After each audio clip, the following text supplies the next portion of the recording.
Yes, I would prefer the salad model, basically, as long as the vegetables are combined into the salad. Basically, I feel like when we have people coming into the U.S., as Mark alluded to, in the past it's been you were expected to lose basically all of your native culture, ideas, etc., and become part of this sort of unified American whole. And I think that in the last couple of decades, it's become, our society has been enriched by sort of a changing ethic in that, we still want you to become, fully American, of course, but it's okay to retain some of your, past traditions, etc. And I like that. I think that's great because it allows those of us who's, my family, they immigrated to the States from Ireland and France 150 years ago, and we have no French-Irish traditions. I've got the red hair. That's about it. We didn't really retain any of that, and I think it would be nice to have some sort of a legacy, I guess, to hold on to. So at the same time, it's nice to know new immigrants. I know several from various countries who are retaining some of their traditions and whatnot, and it's providing an education for me, I think, helping me become a more international citizen, I suppose. So I guess that's my thoughts on that. Okay, thank you. Some French perspectives? Please. Well, so I am from France, but my father was from Spain, and I have been living a long time in Argentina. I think that we always have to make a distinction about culture between what is music, food, poetry, and human rights.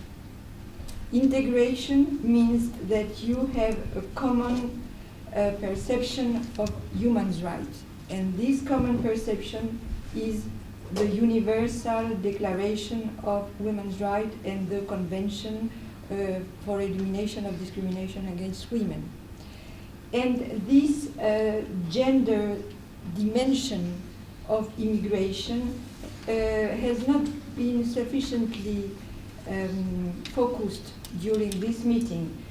There is something that we should not forget, is that now you have around 50% of immigrants who are women. And these women are vulnerable, desperate, frightened, the words you used. They have been raped during their the way to our country. They are often being frightened in their own country, and they are leaving their own country not only because of economical reasons, but for violence, because of forced marriage they want to escape to. And so they are coming here, and we are not giving them the same rights as we have because of multiculturalism. So I cannot accept this. Moreover, when we speak about crisis, we have to understand that crisis has an impact on the poorest part of the population. And the poorest part of the population are women. When you cut the budget, you are cutting the caring activities, which these women are doing. When you have violence, the first violence is between men and women. So if you don't deal with this issue of what do you understand by multiculturalism and universalism and the gender dimension of immigration, you will never solve the problem. Thank you very much. Some German perspectives? Yes, the German perspective, rather my own perspective. First of all, I'm German. I'm born in Germany, grew up there. My father was American. He liked to stay after the war in Germany. He married my mother, and that's how it happened. Anyways, I'm German. And somebody asked me, what are you? What is your background? What is your migration background in one of the conferences, even here? And I said, rather, wait a minute, I will tell you, I will let you know. And then when I opened the speech to present myself, I said, I migrated from Frankfurt to Bonn. That's my migrational background, and the same reaction was there. But coming back to your proposition, whether I like soup or salad, I actually like both, but whenever I eat, I like, most of it, I like the dessert. That's what I like. And that's what I also like about the migration and the immigration. I think the dessert, which I like very much, namely all the potentials of the migrations, whether it is language, not that I only speak 5 languages, but some of you also speak various languages, not only this one, but then also to be living in various cultural contexts, to have an understanding, to have an ability of moderating, to solve and to assist conflict resolution. But what in my country very often happens, and you definitely, I think all of you have read what happened lately with the migrants and immigrants, this terrible and horrible murdering which happened there. But the press is very often responsible. And even from one of the panelists I heard you cited, this one you were talking about, everybody was anxious about the flood of migrants. I mean, when you look into the German press, you very often hear that you have the impression you're in an encyclopedia for disasters. You hear about tsunami, tidal waves, avalanches, and so on, and floods. You also hear of migrants, especially when it comes to African migrants. But therefore you need research. I'm a researcher, I'm the head of a research institute in Bonn, Bonn International Center for Conversion, so we are researching these issues. And you look into the figures, then you realize there's only 1.5% of the sub-Saharan Africans who actually come to Europe or the United States.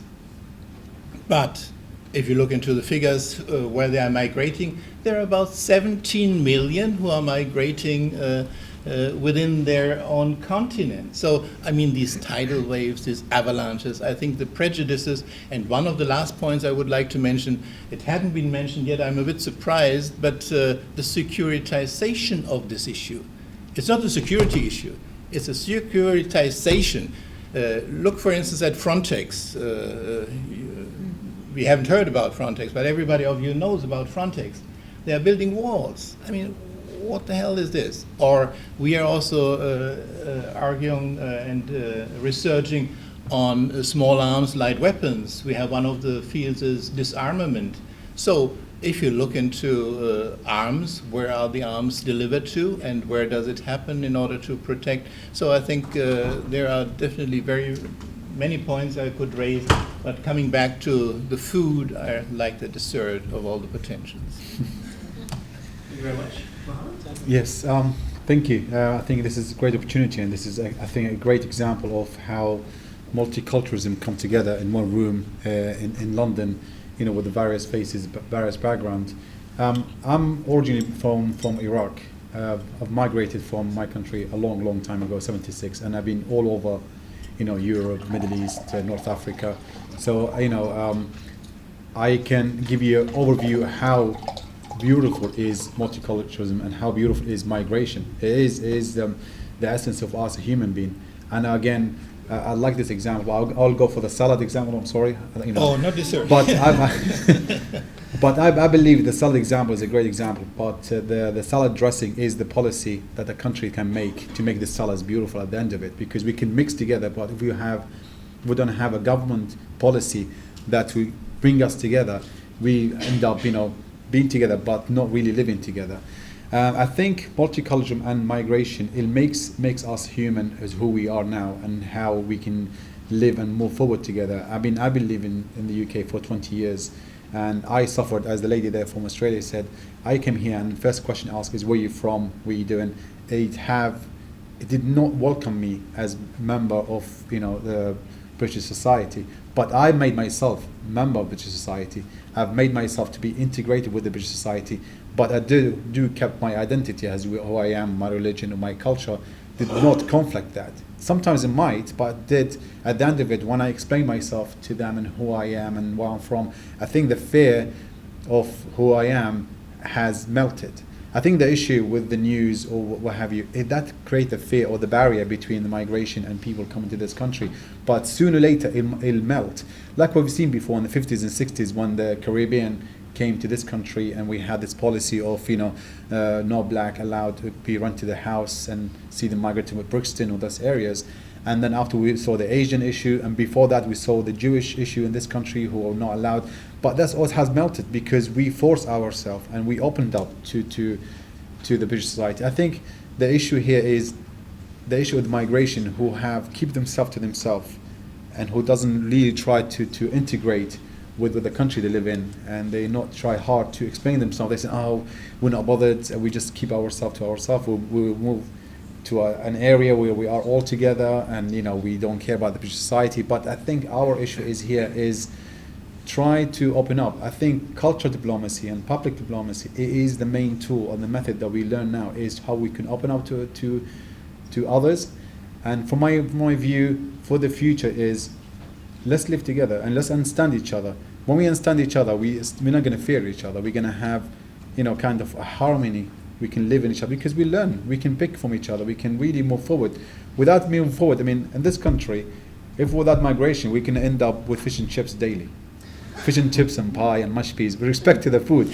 But now you can see the diversity of food we have in this country and diversity of music, diversity of living and the way we dress, the way we talk, the way we behave. It is thanks to the migration and thanks to people coming from Europe, from Asia, from Africa, from India, from Caribbean. The beauty of it is us being together. And I think I'll leave to the rest to the next questions. Ms. McCarthy. Right, okay. I've had a chance to think. First of all, I should say I also not only am an immigrant here, but my parents were immigrants to the United States, and my husband's an immigrant because he's actually born in the Republic of Ireland and is very proud of being Irish. And I would like to just put forward to you three comparatives or three items that you can compare. One is the United States, which I know of. And of course, those of you who are here from the United States will know that you learn as a child, you stand up every morning before class, I think they still do this, you say the Pledge of Allegiance. And it's drilled in you so well that you can still do it many years later. If I had to stand up now and do it, I probably could. And it is a bit of a salad because you're Italian American or you're Russian American or you're Greek American, but you're American at the end. It's sort of like your surname. And everyone is expected to deliver something into the melting pot, but it isn't quite melted because they keep little pieces of fruit and whatever in there that show that you are who you are. Then you come to the UK, and I would describe the UK as a soup, but a soup in sort of ideology as opposed to reality. This is because the United Kingdom, or let us say England, leave out Wales, England sees itself as very much of a particular uniformity, of homogeneous population invaded by others, but homogeneous, white, Anglo-Saxon, Protestant, living in nice little villages in Suffolk with a moat and a castle and Downton Abbey in the background and whatever. If any of you haven't, I would suggest you read a book called Bloody Foreigners. I don't know if you've ever heard of that book. I would suggest if you get it on Amazon. It's a book which actually explodes this myth and makes it very clear that from the very beginning, England, if not the UK altogether, is a nation of mongrels. So we're actually a salad pretending to be a soup. And that leads me to the one I want to throw in, which is sort of the wild card, which I know a bit about because of my husband, which is the Republic of Ireland. Ireland is a very interesting place. It's always exported people because of famine and tyranny from the perfidious Brits, as my husband would always say to me. Everything's wrong in Ireland because of Britain. Now it's a territory of Germany, but leaving that aside, Ireland has always had a fairly uniform population in the sense that they are Catholic, farmers, small merchants. They live in a society that's an island. And therefore, with Catholic ethics, which is all about tolerance and kindness and being good and charitable, and so forth, which is a Catholic thing. Somebody doesn't agree with me, but let me tell you, let me tell you that my husband says this, and I believe that's how he went to school, and that's what he was taught. So whether it's true or not, that's the ethos that Ireland would like to present of a tolerant nation. And I would say to you that as long as the groups coming in are small, in comparison with the population, it is easier to have a salad mentality. I'm thinking particularly of the Jewish population in Ireland, which is small, highly represented in both the legal sphere and in the Dáil, the parliament there, and is seen very much as a population that's well protected. More recently, Ireland has had much more of a Muslim population coming in and many more immigrants from Africa. And that has really tested the Irish sensibility about immigration and about its tolerance toward immigrants. And of course, it is now, like many other EU countries, particularly Spain, Portugal, and Italy, threatened with real meltdown in an economic way in terms of jobs and possibilities. The young are leaving for Australia because that's where the jobs are. They're coming to other parts of the world.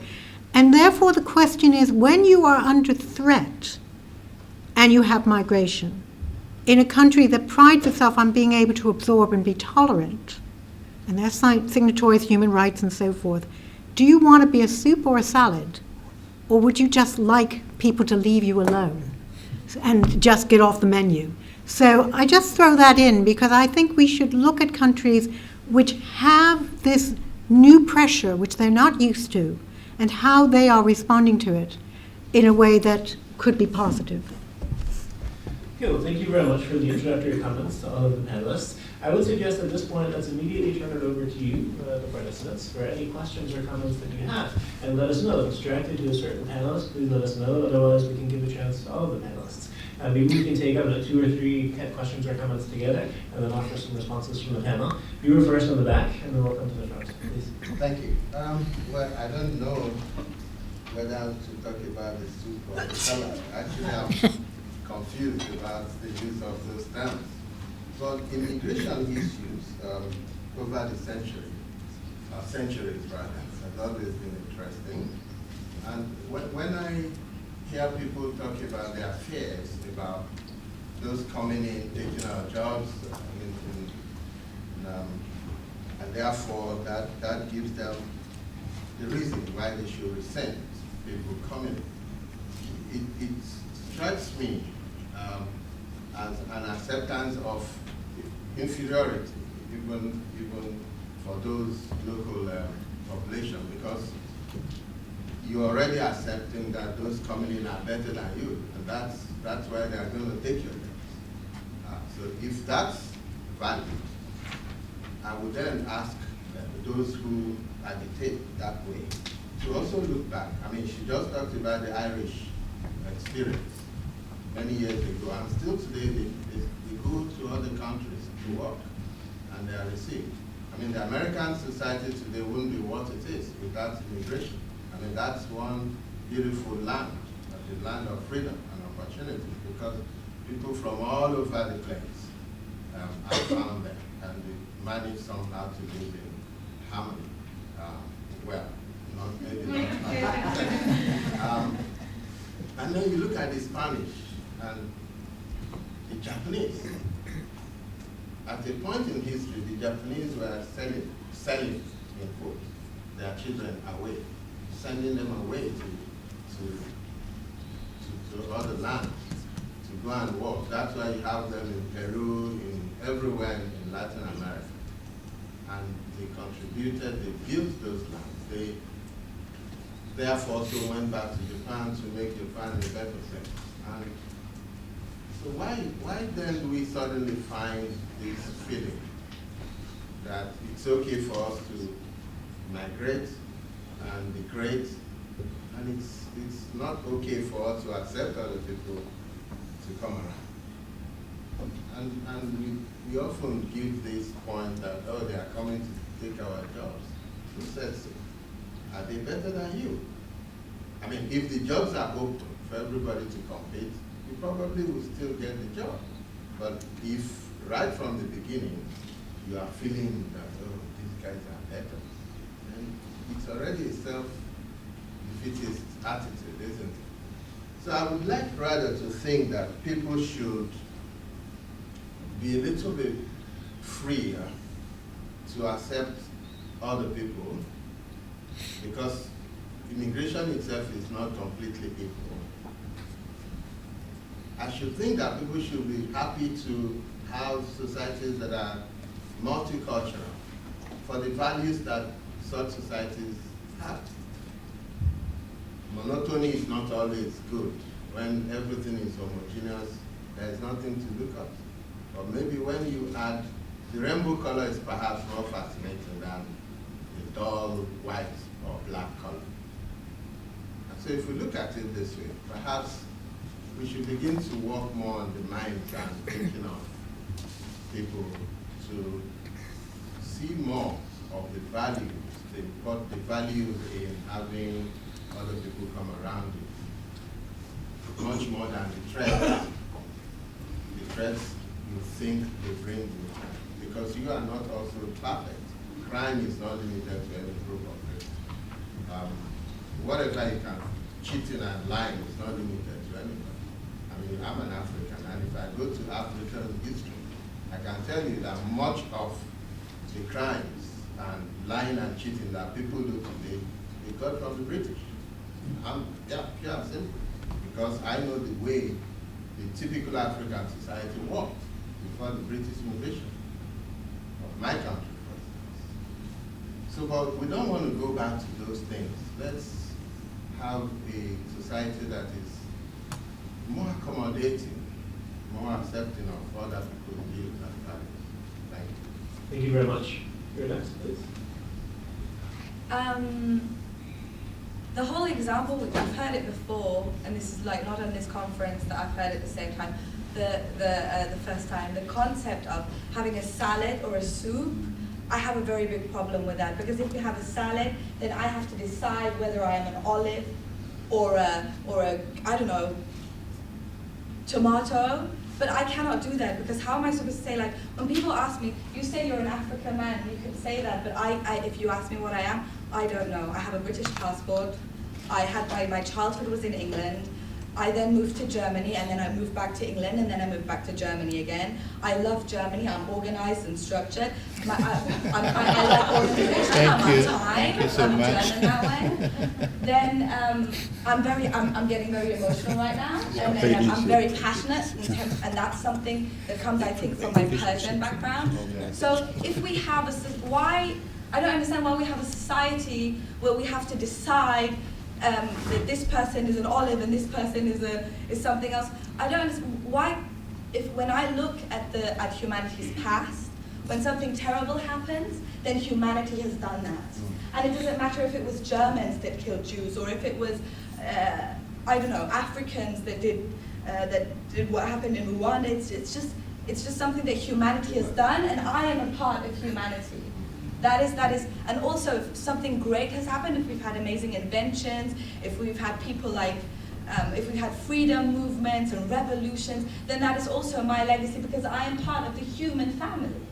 So I don't understand that we're looking at us now, why we can't live in, why society cannot start seeing each other as all members of one human race.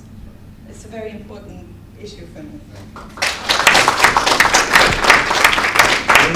So I know you have a comment on that point, but I want to try to get one over. I was going to ask you to say something, because I know you're going to respond, but I'm not sure who is next. Can you guys help me? Who's first? Maybe we'll start in the back, ladies first, and then we'll come to the front. Okay, please. Yes, she is. I get more for it. Let's try to win. And it's still the problem of the 21st century. In the United States, by the 2000 census projected by 2050 that America would be a majority minority nation, and actually it has reached that point. I've heard discussions around the conference that the U.S. is this bastion of morality because of the values and the virtues, but the reality is that people of color, in essence, are being ostracized. they're being victimized. We have hate crimes in the U.S. where, and actually after 9/11, people were attacked and physically brutalized for being Muslim. We had Sikhs, people out of England attacked Sikhs thinking that they were Muslim. And this issue of xenophobia is very much a factor in the U.S. The U.S. is not this ideological, wonderful place where people come and live free. Now that you have a situation with the economy, people of color are actually, being targeted in the last hired and the first hired. And they haven't done the Pledge of Allegiance in the United States for some time. You can tell how old I am. Quite some time. Thank you very much. I think you were next. You were coming to It's basically a question really. Basically in England there's a growing sort of state of Islamophobia. I've been basically Daily Mail and those sorts of things to find that basically the only thing that comes out is in the media things like the protests over the Danish cartoons and there's all the negative things around as well. And based on my question, with regards to sort of Islamic nations, why do they not open up their borders? So forth, just because every Muslim person like me, amazing, I love it. It's unfortunately just the ignorance of people in this country that don't want to go out there and talk to people. And they just kind of read in the media. And kind of a question, why do you think their borders are so closed? Can I answer I this? hope you're taking notes, but could we take maybe 2 more questions before? Yeah? Yeah. I want to try to hear as many voices as possible. I was thinking maybe we do 2 rounds. So maybe let's take 2 more questions and then we'll do a second round. Is that okay? Yeah. So it's your way of patient. Hand over to the back. Yeah? Yeah, this is just to refer to a couple comments that were made and then with reference to the salad and the soup. Well, in the dessert as well, he said. Dessert will He come wasn't just- strongly, as I heard from the German countryman. It's not just salad. Well, I think because of globalization, culture and identity is becoming really fragmented. At the same time, it's kind of traveling across space now really fast. It's traveling across space because of communication, mass communication, and globalization, and our modes of communication. So people can, I'm Canadian. I've lived in the United States in both New York and DC, and I've seen a lot of interesting cultural things. I'm also studying in Sweden, and I see different things there as well. And I come from this so-called salad in Canada, and I'd like to just share my observation and then ask you a question about both Sweden. The United States differentiates between Sweden and Canada, and Sweden is known for being this very tolerant, very open, accepting sort of culture. Yet now that I've been there, you see that the minority groups are in the suburbs, and they're very much segregated from the Swedes or the Europeans, the Scandinavians, or the kind of like the more Caucasian population. And there's actually this thing called the Million Homes Project. I just was exposed to it, and they built a million homes in the suburbs, and now all the minority groups live around. And then in Canada, the same thing. You've got this kind of multicultural society, it's very accepting, but you find that a lot of the immigrants, people who have migrated in, are still forming their own sub-communities within the larger community. They're quite segregated. My mom works for Immigration Canada, helping immigrants assimilate into Canadian culture and actually just try to adjust and work with them. So, but you see that there's this difficulty, and actually because of communication, what they end up doing is immigrants end up staying very much in touch with their cultural identity back home, and then they're constantly communicating with their family members back home, and they're forming smaller communities within. And my question to you is that maybe instead of like a salad or soup, now we're going to introduce another concept, is that they're on the fringes of society, so you've got this meal, you kind of burnt it, and there's food stuck to the pot. And you could call that immigrants. They kind of have their own identity, and they're on the fringes of society, literally. And I read about a scholar who said this, that this is a phenomenon where the minority groups are on the fringes while the majority is kind of assimilated or turns into a soup. And there's this interesting dynamic because we want to say, I'm sorry, I'm going to wrap it up. We want to say that we can live in harmony and whatnot, but in reality, that's an ideology. But in reality, how do we kind of integrate our cultures while keeping our own identity? And I'm just asking, is this the best way to look at it? Is government policy? Can government policy even have anything to do with cultural identity? Like, how can it even tackle such a topic or subject? Okay. Okay, let me just get a sense, how many other comments or questions are there? Because I'm wondering, should I give it back? If it's only 2 or 3. Over there. Well, there are more. All right, so maybe, would this be a good moment to give it back to you guys? Because I don't want you to have too many questions at once yet. If that's okay with you, let's bring it back to the panel. Those who feel they would like to make a response to some of the questions, please do. And then we'll take a final round of questions. Please, as you like. Yes. I definitely would like to make a comment to what Chris has mentioned, I mean, in terms of fear. I think we heard that during the first day, there was a fear was mentioned. Fear is something really very real, and it is always there, and it is with all of us who are sitting here.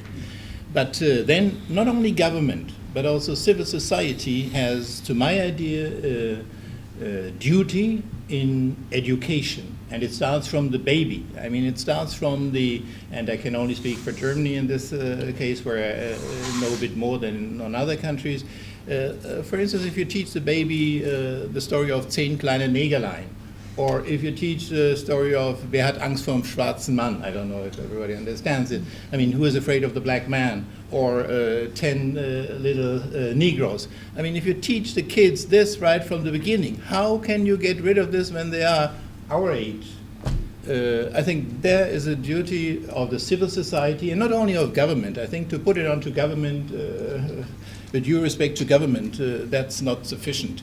I think the civil society has a role, and we were talking about the internet, the social network. They have to also come onto this in order to change something. This is my first issue, and the second issue was on xenophobia. I'm very cautious with this word of xenophobia. Sometimes I have the feeling that it is a euphemism for racism. Can I just comment on Islamophobia in this country? I said I've been here for 20 years now. Just to highlight something, one verse from the holy book of the Muslim, it says, وَجَعَلْنَاكُمْ شُعُوبًا وَقَبَائِلَ تَعَارَفُوا. We create you a nations and tribe to meet each other. This is a verse in the holy book that the Muslim follow. Is an example of saying you have to open up to others. But the issue, I agree with you, is our duty as a British Muslim who live in this country is to open up to other. But the issue of when we migrated to this country, we had the fear of them not accepting us because of the media and what have you, and how the attack on daily. I was called one day. I was called, this is another bin Laden. I was walking the street. I was like, another bin Laden. I was like, that's what I was being called. But I ignored it because when I was educated in this country, my education taught me and my religion taught me is to forgive and move forward and ignore whatever the comment there, because if you respond, then you're going to go into endless discussion. So this is our duty to open up, and we are trying to open up, but we ask them to accept who we are. The issue here is not being accepted as a Muslim, but saying you have to melt as a British. But we tell them, what is meaning British? The issue in this country is the identity. What's meaning British? Are you British or English? And that's an issue they have to resolve first. Then you have to tell us what to be, as a British or an English. I'm British, but I'm not English. So what is being a British or English? So this is the identity of this country. Another thing is, I've withdrawn my comment about the salad. Okay, I don't like any more salad. I'm going to go with the dessert. I'm going to go with the dessert because now it's getting very mixed up. I completely agree with you here. It is, we should not call ourselves, I'm from this country and I'm British, but we are, as I said, one human being, and we are living together as a human. This is the essence of my religion is we are human regardless of what the background is. I mean, the borders has been withdrawn, I think 200, 300 years ago. It was never been before. Maybe Germany was not as now. It was, maybe the Austria Empire was part of that. So the borders has been changed. So we can't really call myself as an Iraqi, because Iraq wasn't like this as now. It was maybe bigger than now. So who we are is up to how you believe in what you are. And I believe, as I lived in 20 countries before, 13 countries over. I lived all over so I can call myself from North Africa, maybe from Middle East, maybe from Iraq, maybe from Britain, maybe from Belgium. Doesn't matter who I am. It's a matter of who I am now. Is my cultural diversity. I live in this country. I eat fish and chips. I eat, chicken roast on Sunday. I go out and with my friends, and I do different things. I speak English. I speak Arabic. I speak Spanish. I speak, different languages. It doesn't matter where I'm from. It's matter who I am now and how I accept others. I think the issue is here the policy. The government play a role in making a policy.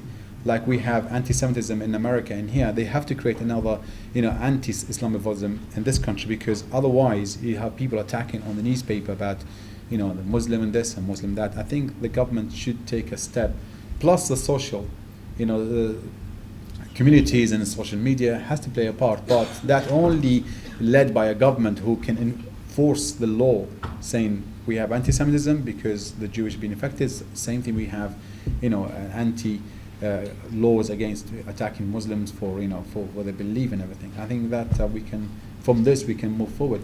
But the best thing is culture diplomacy. That's the thing it opens up, and public diplomacy.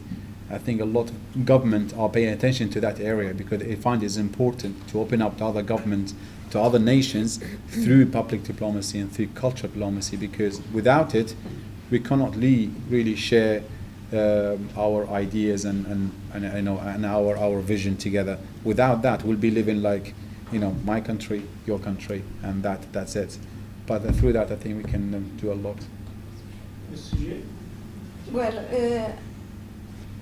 I want to share my experience of a feminist activist.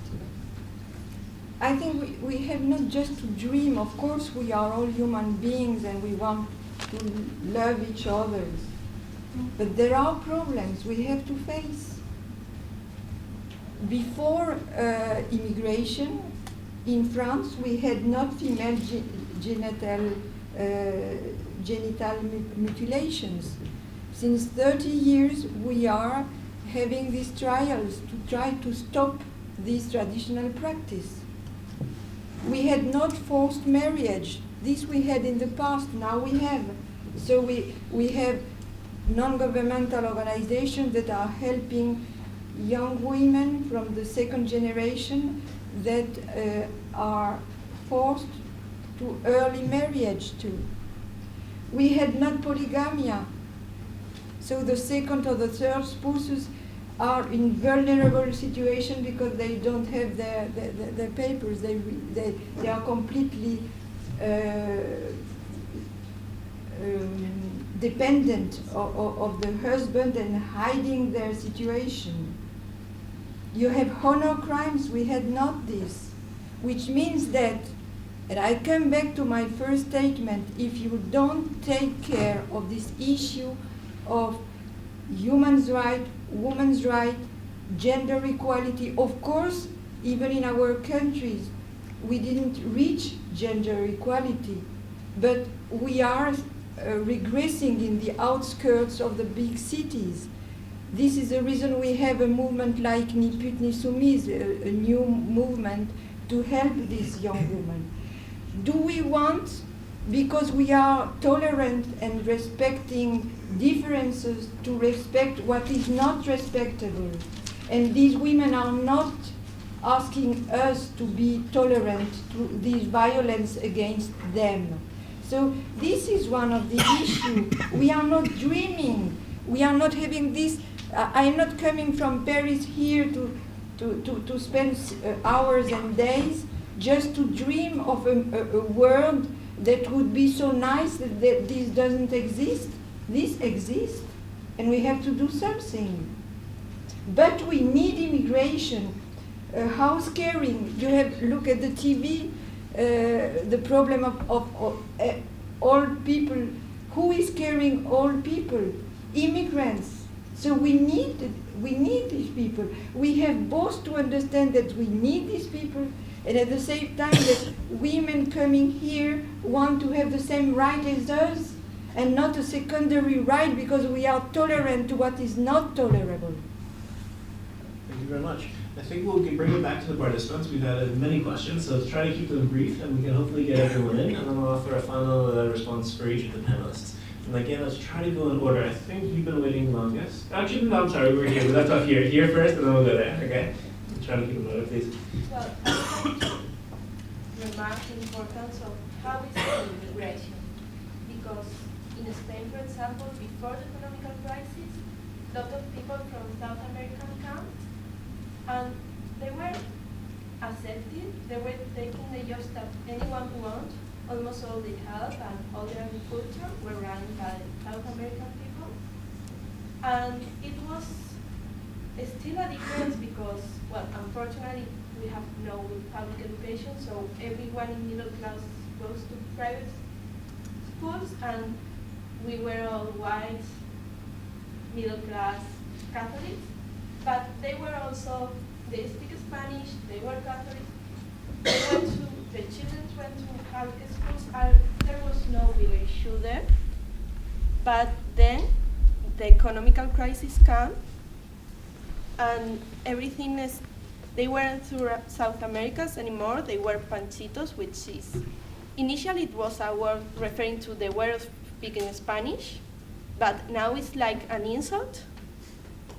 And those jobs they take when anyone else wanted these jobs, now they have stole these jobs. For example, it's a common situation that when women work in a house and the old clothes from the children in the house goes to their children. So in some schools, they call them deaf because they were wearing expensive clothes and they were not Spanish. And that happened because of the economic crisis. So it's the same Spanish people, the same immigrants, but the situation changed and we changed our tolerance, we changed our way of seeing them. So I would like the opinion of the panel discussion. Thank you very much. Please, I think you were waiting next, yes? Yes, thanks. I'm really into the soup thing because I know it's an ideal, but I think salads is the way of the lowest resistance, and I think it's a society for the society. It's very difficult to be a soup, but I guess it's worth it because a soup doesn't mean that we're all the same. It means that we are all individuals, but we have the same worldview. And I think it's no solution to go the way of the lowest resistance. Thank you. Darnell? Yeah. No, of course not. You know, I just wanted to comment first about the dream. In certain human experiences, dreams are the only things that people have. You know, so I know I know probably you didn't consider that when you made that statement. I understand what you were saying, but don't take my dreams away from me. You know, on the one hand. The other thing is about the soup and the salad. I'm a sandwich. You know, I knew that would get a laugh. But I can trace my lineage, part of it back to England, 1526. And there are not very many people in England that can do that. I'm also the offspring of the indigenous population of the United States, or of the New World, Cherokee Indian. And I'm also obviously the descendant of African slaves. And I live in Germany, you know, and I've been there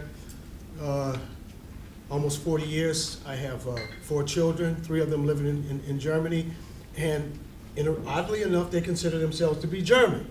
You know, I did not indicate to them any particular allegiance to any particular land or creed or whatever. But lately, I've been struggling with my own identity. You understand? You know, and it's difficult. You know, because you know you're talking about the slave master, you're talking about the slave, and you're talking about the genocide of the Indians. I actually asked Germans, who am I? I've been here 40 years. Who am I? Patriotism, allegiances. It just occurred to me that why don't we have an allegiance to humanity, to life on this planet? Just wait until better times economically, because the reality is that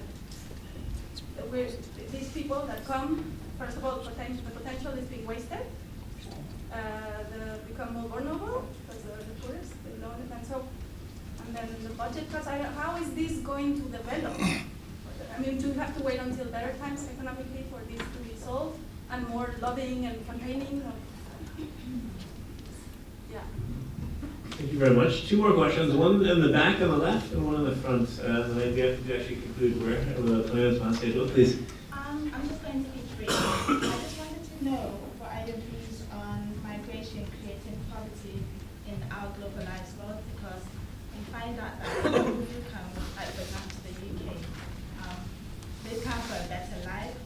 They come holding, like, for example, in Africa, they've studied, they have like PhD, they're PhD holders, and then they come here, and you find like what they're doing is like cleaning jobs and stuff, and because like their qualifications either is not recognized here or like I don't know. Yeah. So I think it's globalization and migration facing poverty. Okay, and the final question, Ruth? Thank you. I actually wanted to take it one step further. I'm a Danish Bahraini, and I grew up in Denmark where we faced racism almost on a daily basis, and then I moved back to my home country. And my question is that because what happens after people migrate to a country really affects the situation of migration policies in the country. And so what I've seen through my own experience is that because I'm a Bahraini Dane, I face racism all the time. When I'm at the airport, I'm always stopped for extra checks. So I'm constantly treated like I'm supposed to be a terrorist, or I'm supposed to be, someone who's an extremist. And I feel like through exclusion, that's how you create extremism. And one of the issues that I had to deal with was that my father, who's also a Danish citizen, who's now detained in Bahrain after being tortured severely and sentenced to life imprisonment, the Danish government is doing the bare minimum to get him out. And I keep being told by people, well, if he was blonde and blue-eyed, you would see more being done. And I think that's, my question to you is, how do you combat those things? Because those are the things, the exclusion that happens after immigration takes place. That's what then creates extremism. And that extremism is then taken by people who don't want immigration policies to be good towards the immigrants and say, look, well, the immigrants are extremists, they're ruining our country, and that's why we need to have tougher immigration laws. Thank you. I'd like to give it back to the panelists because we are running a little behind schedule. Maybe a brief concluding remark from each of you. This time, Ms. McCarthy, if you wouldn't mind, I'd love to begin with you, and then we'll go in opposite order. Okay. Brief final comment or reflection based on the questions. I was interested by our director, if I can call him that, over there, comment about don't take your dreams away. I would not even think about taking your dreams away, but I also think there has to be some realism that the world is not perfect and the world is the way it is. And that leads me to your comment. I think the economic situation is very real, and I think the cuts have to be made. I think cuts depend on priorities, though, and governments make priorities for which they are elected or thrown out of office. But you are seeing at the moment in a number of countries, such as Italy, that unelected officials have had to take over because it is such an economic mess. I think the question you're asking is why isn't the funding of these particular NGOs a higher priority than it is? And that's because, particularly for the UK, finding jobs for, let's say, the 1 in 10 young person who doesn't have a job, who's gone to school here and has lived here all his life, can't find work. I'm also interested that there isn't a confusion between those who wish to accept or wish to find asylum because they need to move because of threats to life and according to the convention, and those that make a decision to move because they want an economic better existence. My parents moved to America for economic reasons, and that at that time was available to them. I don't know if it would be available now, but I do think you have to say, well, if someone decides they want to change their country, and many want to come to America or to Britain because of the English language, and what they think is a society in which they can better themselves, then they are in competition with those that are already here for the jobs. And I looked at the comment you made about people with professional degrees, and I look at it in terms of the medical situation, which I know about. Those that work, who come from the European Union and or have the ability to say that they come through the European Union, can be practicing doctors in this country without any further exams because their degrees are recognized because of freedom of movement. Others can't. They have to come in and do an exam called PLAB, which is to test their English proficiency, and then they have to do foundation years 1 and 2. I would not feel comfortable. In fact, there's a movement to say that all doctors, whether they come in from the EU or outside the EU should be tested at least on their English language ability, because we have had occasions where doctors from Germany, I have to say, there was one particular doctor from Germany who actually killed a patient because he could not speak English effectively and he gave a wrong diagnosis and a wrong prescription and the person died. And I think it is right that all doctors who wish to practice in this country should be able to communicate in English, because that is the language that we speak here. And if you, whether it's a soup or a salad or a dessert, that's the language of communication. And if you're going to be treated by someone, or if I'm going to have a doctor treating me, I want to know they can understand the symptoms I'm describing to them. So I don't think there's anything wrong saying to, in this case, a doctor, I need to be reassured that the way you can practice here is sufficient for our purposes. I think that's good regulation. I think that's protecting patients, which is the whole idea of the General Medical Council as a regulator. I also think it's